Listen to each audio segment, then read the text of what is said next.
There's been a lot of discussion over the last couple of months about how we fix healthcare. Unfortunately, our friends on the other side have put forward legislation that in my tenure in politics may be the worst piece of legislation I've ever seen.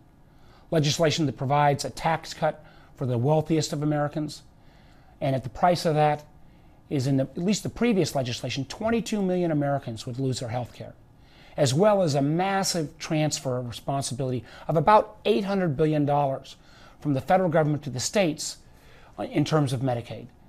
And too often, in many of those states, that would result in dramatic cuts to Medicaid. Cuts that would affect our parents and grandparents who might be in nursing homes, cuts that would affect children, cuts that would affect the disabled, cuts that we cannot afford. Now, I've been the first to acknowledge that there are many places in the Affordable Care Act that need fixing. The truth is, Congress never gets major legislation 100% right the first time.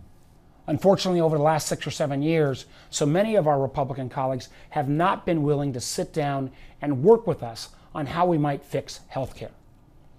My hope is, after their legislative attempts fail, that Republican colleagues will sit down with us as Democrats and say, how do we keep what's good about Obamacare, the ACA, and how do we change what's wrong?